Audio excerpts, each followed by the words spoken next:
नसीब का लिखा। किसी एक गांव में बहुत ज्ञानी पंडित रहा करते थे। पंडित जी आजू बाजू के सारे ही गांव में बहुत प्रख्यात थे और इसी वजह से धनवान भी।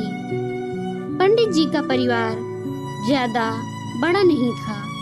पंडित जी अपनी पत्नी के साथ अपने बहुत बड़े घर में अकेले रहते थे, क्योंकि पंडित जी को कोई बेटा नहीं था। एक बेटी थी जिसका विवाह पास के गांव वाले एक लड़के से हो चुका था।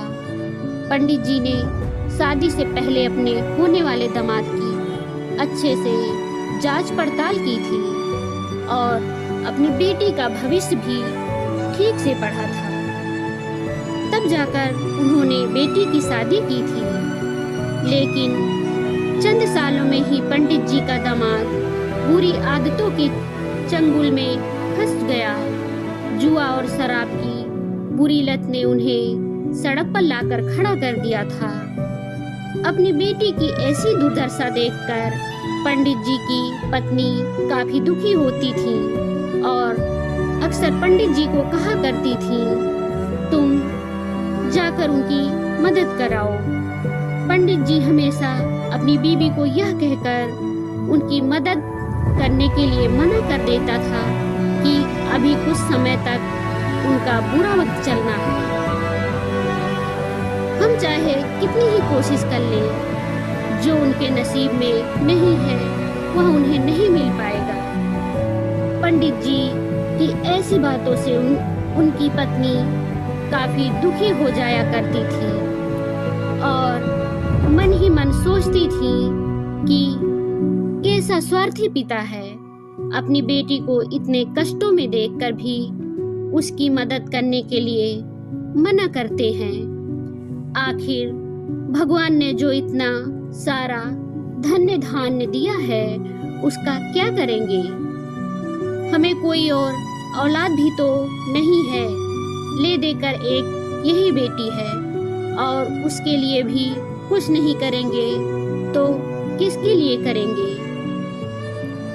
पंडित जी ऐसा नहीं सोचते थे। ऐसा नहीं है कि पंडित जी अपनी पुत्री से प्रेम नहीं करते थे, लेकिन उन्होंने अपनी पुत्री की कुंडली इतने अच्छे से पढ़ी थी और वह यह पहले से ही जानते थे कि वह चाहे किसी भी लड़के से शादी करती, लेकिन उसके जीवन में यह समय आने वाला ही था और बिना इसे भुगते उसको छुटकारा नहीं मिलने वाला था।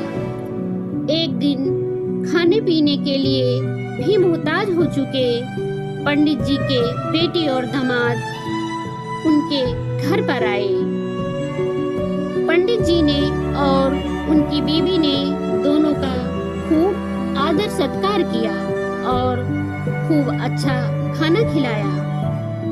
बेटी और दामाद की पंडित जी से सहायता मांगने की हिम्मत न हुई, इसीलिए वह बिना बोले ही वापस अपने घर को लौटने लगे।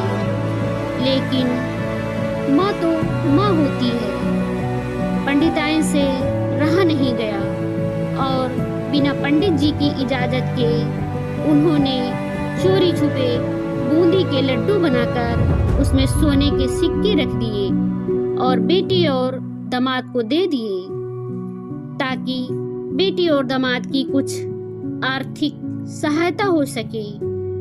पंडिताइन यह भी जान गई थी कि बेटी और दामाद शर्म के मारे उनसे मदद नहीं मांग रहे थे, इसीलिए उन्होंने बेटी और दामाद को भी लड्डुओं में छिपे सिक्कों के बारे में कुछ नहीं बताया था।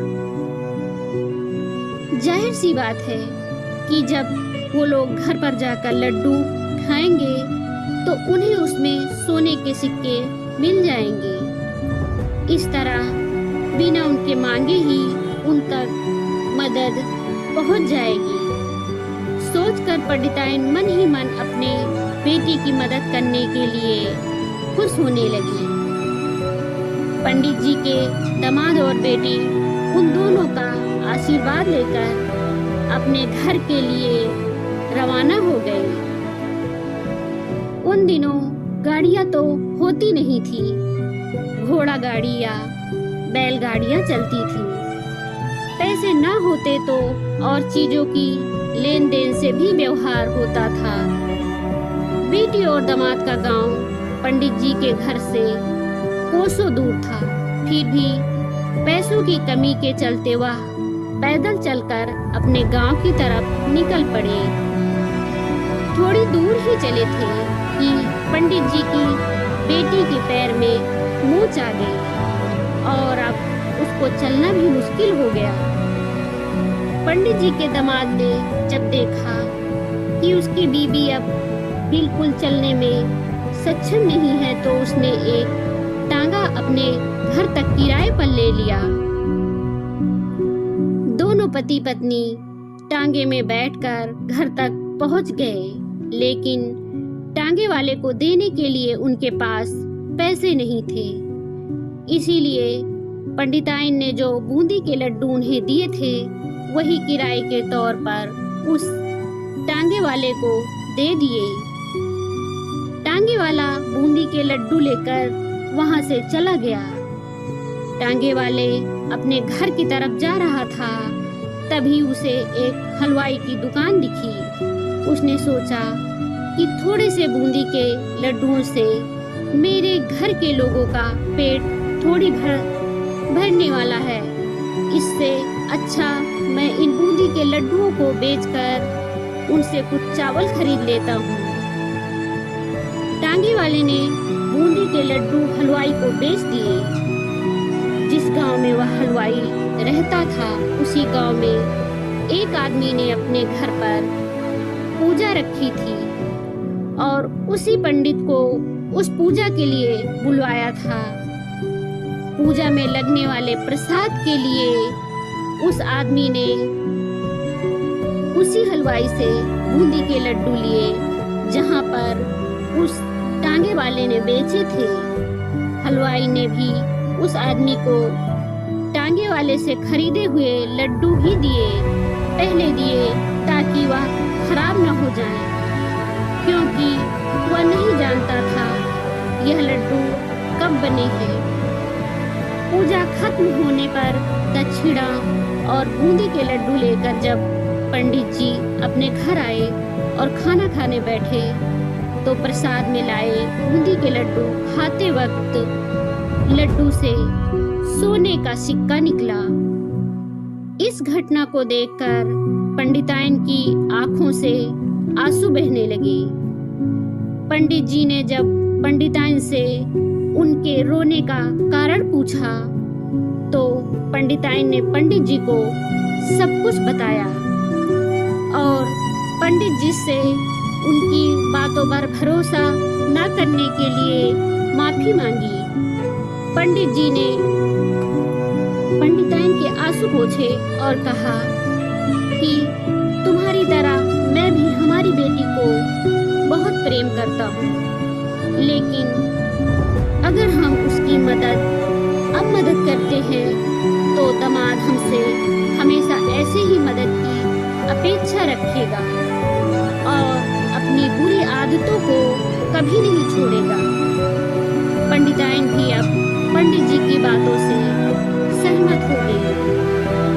2-3 महीने बीत गए। पंडित जी के दामाद और बेटी फिर से एक बार उनके घर आए और इस बार उनकी परिस्थिति पहले से बेहतर थी, क्योंकि पिछली बार खाली हाथ जाने के बाद दामाद ने नया काम शुरू किया था और अपनी सारी बुरी आदतें भी छोड़ दी थी।